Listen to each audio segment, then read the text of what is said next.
Hey guys, welcome to my new vlog. और बहुत दिनों बाद आज शॉर्ट वीडियो डाल रहा हूँ और लॉन्ग वीडियो भी कल तक आ जाएगा क्योंकि थोड़ा एडिट करने का बचा है। और अभी नया रेस्टोरेंट खुला है कांकेर में, तो वहीं पे मैं बनाया था व्लॉग क्योंकि कहीं जाने का भी नहीं हो रहा था और लगातार मेरा तबियत खराब था। 1 महीने से तो तबियत ही खराब निकल गया, तो मैं वीडियो बना नहीं पाया।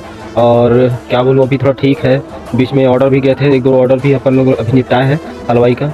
तो कोशिश करूँगा कि बहुत जल्दी वीडियो आ जाए। और आप सब बहुत दिन से तो बना ही नहीं पाया वीडियो क्योंकि थोड़ा प्रॉब्लम था और मनी प्रॉब्लम भी चल रहा है अभी बीच में। तो अभी मेरे को दुकान में सामान भी डालना है, थोड़ा बहुत डाला हूँ सामान, तो अभी बहुत सारा सामान भी लाना है, तो जुगाड़ में लगा हूँ। और कोशिश करूँगा कि बहुत जल्दी नए नए सामान भी आ जाए। और आप लोग बने रहिए हमारे वीडियो में। और नए नए वीडियो भी आने वाले हैं बहुत सारे, क्योंकि अभी थोड़ा सा मैं घूमने भी जाने वाला हूँ, मेला वगैरह भी स्टार्ट होने वाला है अगले मंथ से। तो उम्मीद है कि आप मेरे वीडियो में बने रहेंगे। तब तक के लिए सपोर्ट करते रहो। और बहुत सारे सब्सक्राइबर हो गए हैं और वॉच टाइम बहुत हो गया है, बहुत जल्दी हमारे सब्सक्राइबर भी कंप्लीट हो जाएंगे। तो ठीक है, टेक केयर, बाय बाय, मिलते हैं नेक्स्ट ब्लॉग में।